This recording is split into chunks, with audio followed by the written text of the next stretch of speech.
Yo quiero que meditemos en el capítulo 2 de Efesios. Efesios capítulo 2, los primeros 10 versículos, pero nos vamos a enfocar especialmente en el verso 9 y en el verso 10. Estos son los versículos que vamos a estar viendo esta tarde, la página del 860. En estos versículos vamos a estar aprendiendo de cómo la iglesia es llamada a servir. Una iglesia que es llamada al servicio. Entonces vamos a estar viendo esta parte en esta tarde. Leemos la palabra del Señor que nos dice: y Él os dio vida a vosotros cuando estabais muertos en vuestros delitos y pecados, y en los cuales anduvisteis en otro tiempo, siguiendo la corriente de este mundo, conforme al principio de la potestad del aire, el espíritu que ahora opera en los hijos de desobediencia, entre los cuales también todos nosotros vivimos en otro tiempo en los deseos de nuestra carne, haciendo la voluntad de la carne y de los pensamientos, y éramos por naturaleza hijos de ira, lo mismo que los demás. Pero Dios, que es rico en misericordia por su gran amor con que nos amó, aun estando nosotros muertos en pecado, nos dio vida juntamente con Cristo. Por gracia sois salvos. Y justamente con Él nos resucitó y asimismo nos hizo sentar en los lugares celestiales con Cristo Jesús, para mostrar en los siglos venideros la abundante riqueza de su gracia en su bondad para con nosotros en Cristo Jesús. Porque por gracia sois salvos, no por medio de la fe. Por gracia sois salvos por medio de la fe, y esto no de vosotros, pues es don de Dios. No por obras, para que nadie se gloríe, porque somos hechura suya, creados en Cristo Jesús para buenas obras, las cuales Dios preparó de antemano para que anduviésemos en ellas. Hasta ahí la palabra de nuestro Señor. Como les dije al principio, nos vamos a enfocar en los versos, prácticamente versos 8, 9 y 10, pero sobre todo el verso 10 es en donde voy a estar más tomando como base para este estudio, para esta predicación. Debemos entender qué es el servicio cristiano y que el llamado de Dios a la iglesia es a servir al prójimo con amor. Servir al prójimo con amor. Pero esto implica varias cosas.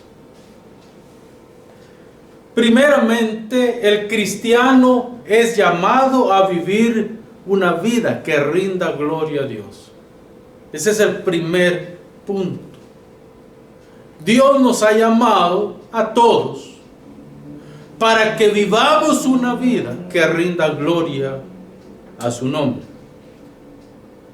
Pero además de eso, el cristiano también fue llamado a vivir una vida en comunidad con los demás, en comunión con los demás. Caminar en la comunión que el cristiano tiene con Dios y con la iglesia es importante. Sobre todas las cosas, el cristiano ha sido llamado a servir a los demás con alegría, con gozo, con entusiasmo, sabiendo que cuando sirve a los demás, está sirviendo, o puede que esté sirviendo al cuerpo de Cristo. El cristiano no solamente vive por vivir, sino que vive porque está vivo. Y vive una vida piadosa. Una vida que se preocupa por la salvación de los demás. No solamente se preocupa por sí mismo, sino que se preocupa por aquellos que Dios ha puesto para que les sirva. Dicho esto, El cristiano se preocupa por aquellas necesidades básicas de la persona y busca por todos los medios el bien de estas personas. Esta es la clase de vida cristiana que hemos sido llamados a vivir como discípulos de Cristo. De hecho, el discipulado podemos nosotros repartirlo en 4 áreas. No separarlo, sino más bien equitativamente colocarlos en 4 áreas principales. ¿Por qué? Porque con esto nosotros estamos prácticamente logrando establecer una solidez cristiana, equilibrada. Y esta solidez cristiana está dividida en estas 4 condiciones o principios. El primero es: el creyente debe de vivir constantemente en oración. La cruz del discípulo está separada en 4 partes. En el centro de estas 4 partes está Cristo. Pero tenemos una responsabilidad, yo diría cristiana, y es comunicarnos con Dios a través de la oración. Está en la parte vertical. La parte vertical nos dice que nosotros tenemos que comunicarnos con Dios a través de la oración y de vivir en la palabra. Vivir en la palabra no es solamente tener una Biblia en nuestro escritorio o en nuestra mesa de sala. Vivir en la palabra va mucho más allá que esto. Vivir en la palabra es meditar en ella. Como dice el Salmo 1, bienaventurado el varón que no anduvo en consejo de malos, ni en silla de escarnecedores se ha sentado, sino que en la ley de Jehová está su delicia, y en su ley medita de día y de noche. Será como árbol plantado junto a corrientes de agua, que da su fruto a su tiempo, y su hoja no cae, y todo lo que hace prosperará. La otra parte, no así los malos, que son como el tamo que arrebata el viento. Por tanto, no se levantará en la congregación de los santos los impíos. El cristiano verdadero vive en la palabra, la medita, la lee, la escudriña, la memoriza, aprende día a día. Porque quiere dar fruto. Una persona que no ora, una persona que no lee la Biblia, no puede dar frutos.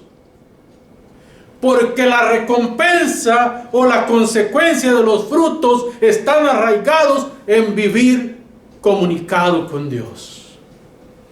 Cuando nosotros oramos, hablamos con Dios. Y cuando leemos la Biblia, Dios nos habla a nosotros. Esto es lo que quiero que hagas. Y nosotros respondemos: gracias, Padre, por eso lo hago. Pero está la parte horizontal de la cruz. La parte horizontal de la cruz está dividida en 2. La primera es testimonio, testificar, evangelismo, hablar de Jesucristo. Decirle al mundo que viene un día terrible como un horno, como dice Malaquías 4:1. Un día terrible como un horno, donde todos los que hacen maldad arderán como fuego. Testificar, evangelizar, hablarle a la gente de Cristo. Esto es parte del servicio que nosotros le prestamos a los demás. Porque si nosotros no hablamos, las piedras hablarán. Porque si nosotros no le decimos a la gente acá en Toronto que Cristo pronto viene, entonces las circunstancias se los van a decir. pero nosotros seremos hallados indignos delante de Dios porque no hemos comunicado las verdades que nos han dado para que comuniquemos. El evangelismo es un deber cristiano. No es solamente vamos a hacerlo porque queremos hacerlo. Dios nos ha exigido que tenemos que llevar las buenas noticias en Cristo Jesús. Alguien dirá, pues nos van a rechazar, ¿y qué importa si nos rechazan? No es a usted, no es a mí al que rechazan, es a Cristo que están rechazando. Y tarde o temprano ese rechazo se volverá contra ellos, porque no reconocieron el Evangelio del Señor. Pero la otra es la comunión. El término es koinonía. Comunión. Aquí no está hablando del mundo. Nosotros no tenemos comunión con el mundo porque no participamos de las cosas que el mundo participa. Pero tenemos comunión ¿con quién? Con los hermanos en la fe. Nosotros estamos bien con los hermanos en la fe. Hermanos, pensemos un momento en esto, en esta comunión. Nosotros como cuerpo de Cristo llevamos el mensaje de salvación y llevamos el compañerismo porque eso es parte del servicio cristiano. Pero esto lo hacemos con amor, con respeto, con entusiasmo, con deseo de servir. No es solamente, no es un asunto de voy a devolver el bien que me hicieron. No, nace de mi corazón servir a los demás, servir a aquellos. ¿En qué se resume toda la ley y los profetas? Amar a Dios con todo el ser, mente, alma, espíritu, cuerpo, todo lo que somos, se compenetra, se vuelve uno. ¿Para qué? Para presentar nuestra adoración a Dios. Pero ojo, que Mateo dice en el verso 22, 34, 35 al 40, un hombre malintencionado, que era escriba, era de esa ala de Israel que conocían mucho la ley, se acerca y le dice: Señor, ¿cuál es el gran mandamiento? Jesús le dice: ama a Dios. Así está escrito, amar a Dios sobre todas las cosas. Eso es lo que está escrito. Y el segundo es casi igual al primero: amar al prójimo como a nosotros mismos. Si cuando nosotros amamos a Dios, todo nuestro ser se compenetra en una sola parte para presentar nuestra adoración a Dios, entonces cuando vamos a presentar o cuando vamos a amar a los demás, tiene que ser de la misma manera que nos amamos a nosotros mismos. En esto se cumple la ley y los profetas. Fácil es amar a Dios, pero amar al prójimo es un asunto muy complicado. El cristiano ofrece su vida en servicio por los demás. Su vida en servicio por los demás. Y sabe una cosa, que para esto hay que entender las palabras en el idioma original. La palabra griega que se usa es la palabra doulos. Doulos.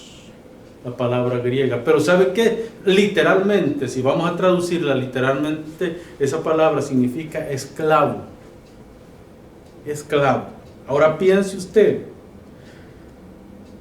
¿quién es un esclavo? Un esclavo es una persona que ha perdido toda libertad propia. Un esclavo es una persona que su voluntad ya no cuenta, sino la voluntad del Señor al que pertenece. Cuando estábamos en el mundo, nosotros éramos esclavos de nuestras pasiones, éramos esclavos del mal, éramos esclavos del pecado, éramos esclavos de Satanás, éramos esclavos de la circunstancia, éramos esclavos de todo. Pero ahora que venimos a Cristo, Él nos ha liberado de esa esclavitud. Él nos ha sacado, nos ha llamado afuera de esa vida de esclavitud en la que vivíamos. Pero nos ha injertado en una nueva vida. ¿Ahora qué? Seguimos siendo esclavos, ya no de las circunstancias, ya no del pecado, ya no de nosotros mismos, ya no de Satanás, sino que ahora somos esclavos de Cristo. Y ya no hacemos la voluntad pecaminosa que había en nosotros, sino que hacemos la voluntad de aquel que nos llamó de las tinieblas a la luz de su Hijo. De aquel que nos sacó del pecado a vivir para Dios. Entonces, nuestras prioridades son direccionadas en una dirección correcta. Entonces, nosotros pasamos a ser de esclavos del engaño, de esclavos de la maldad, de esclavos del enemigo, de esclavos de la circunstancia, a ser esclavos de la verdad, esclavos de la justicia y esclavos de la piedad. ¿De qué bonito es esto? Ya no somos instrumentos de maldad, sino que somos instrumentos de bendición para los que Dios ha puesto en nuestro lado. Ahora yo quiero desglosar uno por uno esta parte. Primero, somos esclavos de la verdad. ¿Qué quiere decir esto? La prioridad del cristiano ahora no es vivir para sí mismo, sino vivir para proclamar el Evangelio de Jesucristo. El Evangelio, hermanos, es una verdad con promesa, pero también es una verdad con seguridad eterna. El Evangelio nos da promesa de vida en esta tierra, pero también nos da seguridad de vida después de la muerte. Sin la obra de la cruz, el hombre es una piltrafa humana que camina sin sentido y sin dirección. Segundo, solo el Evangelio provee justicia. Todo lo de este mundo es injusto, pecaminoso, malvado, todo lo que usted quiera llamarle, pero en el Cristo, en el Evangelio, en la cruz encontramos la justicia. ¿Qué quiere decir esto? En la cruz vemos a un inocente muriendo por los culpables. Esta es la primera justicia. ¿Por qué? Dicen ustedes, pero si es injusto que una persona justa esté muriendo por los injustos. Pero eso es lo que Dios determinó, porque solamente Dios puede salvar al hombre. Entonces la primera justicia que podemos ver es la justicia imputada en nosotros, la justicia de Cristo. Esa es la primera justicia. Pero también podemos observar una segunda justicia. Una segunda justicia. Y este es el castigo que trae el hecho de que Cristo haya ido a la cruz a los pecadores. Porque ninguno escapará de la ira de Dios. Ni uno solo escapará de la ira de Dios. ¿Por qué? Porque la justicia de Cristo demanda la sangre inocente. Y Cristo era inocente, por ende, la inocencia de Cristo demanda a aquellos hombres pecadores que no se arrepienten y que a los que les espera solamente el castigo eterno. Esta es la segunda justicia. Todo el que hace pecado, esclavo es del pecado. Y su fin es muerte eterna. Ese es su fin. Una separación completa del reino de Dios. La justicia de Dios, por tanto, está prácticamente relegada para los hijos del pacto, para los hijos de Dios. Pero los hijos del mundo, los hijos de este sistema, son condenados por causa de esta misma justicia. Entonces Dios cumple su justicia, salvando y condenando. Así es como la justicia de Dios es manifiesta en este mundo. Y nosotros como instrumentos de justicia tenemos que proclamar esta verdad. Tercero, el cristiano es un instrumento de piedad. ¿Qué significa esto? Sus obras son pequeñas perlas. Sí, las obras que el cristiano hace no son obras para salvación, todo lo contrario, son obras porque es salvo que este cristiano las hace. Sus obras son pequeñas perlas de la bondad y gracia de Dios mostradas hacia un miserable pecador como nosotros. Sus obras son pequeñitas perlas que muestran la bondad de Dios. Por eso decimos que de gracia recibimos, de gracia otorgamos. Rescatado por Cristo para buenas obras. Mire el verso 10 dice, porque somos hechura suya, creados en Cristo Jesús para buenas obras. ¿Hechuras de quién? De Cristo. Y llamados por Dios, ¿para qué? Para que actuemos en buenas obras. ¿Por qué? Porque esto es lo que Cristo hizo. El cristiano fue encontrado por Dios a través de la obra de Cristo para mostrar amor, para mostrar la gracia, para mostrar lo que hemos recibido de Dios. Y como iglesia es nuestra responsabilidad hacerlo. Ya el cristiano no es él, sino que Cristo es en él. Esta es la teología de Pablo. En el capítulo 2, verso 20 de Gálatas, Pablo dice, con Cristo estoy juntamente crucificado. Ya no vivo yo, mas Cristo vive en mí. Mire esta frase, con Cristo estoy juntamente crucificado. Tiene un significado mucho más grande de lo que solo podemos ver por encimita. Con Cristo estoy juntamente crucificado. Todo aquel que dice que es de Cristo, la justicia de Cristo vive en él. Por ende, ya no peca. Y si peca, va al Padre pidiendo perdón. El apóstol Pablo también dice, se identifica a sí mismo como un esclavo de Jesucristo. Ustedes lo pueden ver en Romanos 1 y Filipenses 1:1. Yo soy esclavo de Cristo. Sin embargo, debemos ver cuáles son algunas características de un esclavo. Por ejemplo, primero, no ejerce su propia voluntad. Ya lo dijimos antes. El esclavo ya no ejerce su voluntad, sino la voluntad del amo al que pertenece. En el caso del creyente, su voluntad está sometida al Padre.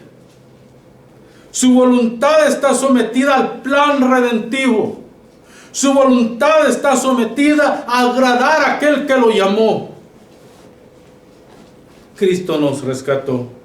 Segundo, el servicio del esclavo era sin descanso. No había día que no trabajara un esclavo. El esclavo tenía que estar para su amo 24/7. Si a medianoche al amo le daba hambre, el esclavo tenía que prepararle comida inmediatamente. Todo hacía para su amo. Hermanos, el creyente que ha venido a Cristo descansa de esta clase de vida, pero se debe a la proclamación del Evangelio. Por eso es que el creyente, la iglesia, no descansa las 24 horas del día, los 7 días de la semana. Está predicando por radio, por televisión, por internet, por diferentes medios. Sigue proclamando las buenas nuevas de salvación que son en Cristo Jesús. Ese es su trabajo. El servicio del esclavo era incondicional. No podía objetar nada. su boca quedaba cerrada. ¿Por qué? Porque en la antigüedad los esclavos podían ser puestos presos a la muerte o latigados si ellos refutaban algo que su amo les dijera. El creyente hoy ha venido a la esclavitud en libertad de Cristo Jesús. No sé usted, pero yo me siento contento de poder ser esclavo de Cristo, de la justicia, del amor y de la verdad. Por eso es que el cristiano hoy predica, enseña y vive en oración constante. El servicio debe llevarse a cabo sin importar la persona, sin importar la hora, sin importar la circunstancia, sin importar las dificultades. El servicio cristiano se hace por amor a los elegidos. El cristiano, además de ser un siervo de la piedad, es un siervo de Jesucristo. A toda la hora del día, bajo cualquier circunstancia, comisionado para suplir las necesidades de la gente, especialmente aquellos de la fe en Cristo. ¿A quiénes sirve la iglesia? ¿A quiénes sirve la iglesia? La iglesia fue llamada a servir a todos los hombres, sin importar idioma, color, sin importar raza, sin importar estatus social. La iglesia fue llamada a servir a todos los hombres. Todo el mundo tiene derecho de escuchar el evangelio, pero solo los que son hijos de Dios oirán la voz de Dios, porque los que no son hijos de Dios no escuchan la voz de su pastor. Hermanos, esto puede ser necesidad. Nosotros tenemos que enfocarnos en las necesidades de las personas. Estas pueden ser físicas, pueden ser emocionales, pueden ser relacionales, pueden ser matrimoniales, pueden ser espirituales, pueden ser necesidades. Por ejemplo, los hijos que sufren por los problemas de hogares disfuncionales. La iglesia debe acogerlos, debe apoyarlos, debe de aconsejarlos, debe de animarlos para que continúen hacia adelante. Pero sobre todo, la iglesia es llamada a suplir las necesidades espirituales de los demás. Todas aquellas cosas que la cruz nos ha dado. ¿Cuándo preparó Dios estas cosas? Desde antes de la fundación del mundo. Dios preparó todas estas cosas para que anduviéramos en ellas. Mire lo que dice el verso 10. Las cuales Dios preparó desde antemano. De antemano, esto quiere decir antes de que el mundo existiera. Antes de que existiéramos nosotros. Antes de que existiera la iglesia. Antes de que existiera Adán y Eva. Antes de que existiera el universo. Dios preparó todas estas cosas en el plan redentivo para que nosotros en el tiempo por medio de Cristo lleváramos a cabo las cosas que Él tenía preparadas de antemano. ¿Para qué las preparó? Para que camináramos en ellas, para que avanzáramos en ellas. Nosotros somos instrumentos de compasión, instrumentos de cambio, instrumentos de vida que Dios usa. ¿Para qué? Para que llevemos el servicio a los demás. Hermanos, el servicio es un distintivo, es una característica propia, específica, particular, especial de una persona X. Especialmente, estas características que les he mencionado son las características de una persona que ha nacido de nuevo, pero también de un pueblo, de la iglesia en general. Y todos hacemos estas cosas para la gloria de Dios. Quiero concluir con esto. El ejemplo de siervo lo tenemos en Cristo. Él se entregó voluntariamente. Nadie obligó al Señor a ir a la cruz. Voluntariamente el Señor se entregó para ir al Calvario. Por eso nosotros podemos decir con el apóstol Pablo: mas Dios muestra su amor para con nosotros, en que siendo aún pecadores, tiempo pasado, cuando todavía éramos pecadores, Cristo murió por nosotros. Esto éramos nosotros en otro tiempo, hijos de ira, sin esperanza, hasta que Cristo vino. Y aunque éramos pecadores, dio su vida por nosotros, para que fuéramos hijos de justicia y siervos, según el plan de redención, eternamente elaborado por Dios y confirmado en el tiempo por la obra de la cruz. A Dios sea la gloria por los siglos de los siglos. Amén. Oramos, hermanos. Padre, gracias te damos en esta hora por tu amor y tu bondad.